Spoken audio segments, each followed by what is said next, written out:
నీ కూతురుతో సమానంగా అన్నదమ్ముల పిల్లకాయలు చూస్తున్నావా? నీకంటే ఎక్కువ నీ అన్నదమ్ములు మా అమ్మ మీ కూతురుని కానీ నీ భార్య బిడ్డలు అందరినీ చూడలేదా బాగా? నువ్వు సిగ్గుతో తలదించుకునే విధంగా ప్రవర్తించొద్దు. నీ బండారాన్ని బయటపడితే 2 రోజుల్లో నువ్వు ముళ్ళ సర్దుకొని మరి ఊరు వదిలేసి వెళ్ళిపోవాల్సిన పరిస్థితి తెప్పించుకోక మహానుభావ. నేను ఇప్పుడు కూడా మళ్ళీ చెప్తున్నా, నేను కానీ మా తండ్రి కానీ మా తల్లి కానీ మా కుటుంబం మీద నువ్వు అవినీతి ఆరోపణలు చేస్తే మాత్రం నువ్వు ఏ గతి అవుతావో నీకే అర్థమైపోతుంది. ఇప్పుడు నీ ప్రవర్తన నీకే తెలిసిపోతుంది. దయచేసి చెప్తున్నా, నిజంగా నువ్వు నీతివంతుడైతే నీవు రాజకీయంగా ఎలా ఎదిగావు? మేమందరూ సాయం చేయలేదా? సత్యవేడిలో 3 సార్లు వేసినప్పుడు మేము చందాలు వేసుకుని లక్షల రూపాయలు నీకు కట్టబెట్టలేదా? ఎక్కడి నుంచి ఆ డబ్బులు మా రెక్కల కష్టం నీకు ఇలేదా? ఈ రోజు ఏందో నువ్వు రాజకీయం నువ్వేదో నేరుగా పైన నుంచి కింద దిగినట్టు మాట్లాడుతున్నావు. చంద్రబాబు నాయుడు ఎన్నుపోటు నీకంటే వెన్నుపోటుదాడు ఎవడయ్యా? కాంగ్రెస్ లో 40 సంవత్సరాలు కాంగ్రెస్ లో ఉండి కాంగ్రెస్ కి ఎన్నుపోటు పొడిచి జగన్ పార్టీలో చేరలేదా? సిగ్గు లేకుండా మాట్లాడతావు. అలాంటి వెన్నుపోట్లు మేము పోవడమయ్యా? శర్మిలమ్మ పార్టీ పెట్టింది. శర్మిలమ్మ ఎక్కడ పార్టీ పెట్టింది? రాజశేఖర్ రెడ్డి కాంగ్రెస్ పార్టీలో జీవితాంతం ఉండి తన తుది ప్రాణం వరకు ఉంటే తన ఆశయ సాధన కోసం కాంగ్రెస్ పార్టీలో చేరి మాకందరికి అండగా ఉందయ్యా మహానుభావ. అదను తెలుసుకో. శర్మిలమ్మ పార్టీ పెట్టలేక్కడ కాంగ్రెస్ పార్టీలో పనిచేస్తా ఉంది. సిగ్గు లేకుండా నువ్వు కాంగ్రెస్ పార్టీతో ఉండి కాంగ్రెస్ పార్టీలో పదవులు పొంది కాంగ్రెస్ పార్టీలో ఎమ్మెల్యేగా అయ్యి సిగ్గు లేకుండా పోయి జగన్ పార్టీలో చేరిండావు. నీకు ఒక్కసారి గతాన్ని గుర్తు చేసుకో.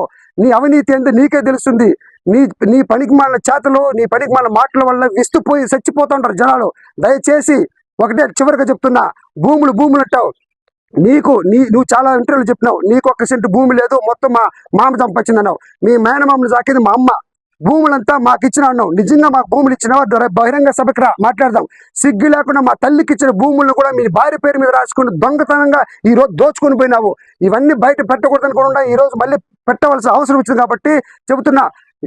నిజంగా చెప్తున్నా, నీవు నీ కూతుర్లు నోరు అదుపులో పెట్టుకుని జాగ్రత్తగా ఉంటేనే సరే. లేదంటే మాత్రం ఇక మీదట నేను ఎట్టి పరిస్థితులు ఉపేక్షించేది ప్రశ్నే లేదు. నువ్వు దేనికైనా రెడీ అంటే నేను దేనికైనా రెడీగా ఉంటాను. దొంగచాటు మాటలు మాట్లాడకొద్దు. కొంగుచాటు రాజకీయాలు చేయొద్దు. నువ్వు నిజంగా రాజకీయ వ్యభిచారి. నీ రాజకీయ కోసం నీ స్వార్థం కోసం కష్టపడి రాత్రి బొగులు 40 సంవత్సరాలుగా ఊడిగి చేయించుకుని మా దగ్గర కూలి పని చేసుకున్నావు. మా దగ్గర అంట్లు దొమ్మిచ్చినావు. మా దగ్గర అన్నం చేయించావు, టీ కాపులు పెట్టించావు. నీ కూతుల దగ్గర నీ అల్లుల దగ్గర చేయించలేదు మహానుభావ. అది గుర్తు పెట్టుకో. ఇది చివరిగా చెప్తున్నా, ఇది లాస్ట్ వార్నింగ్.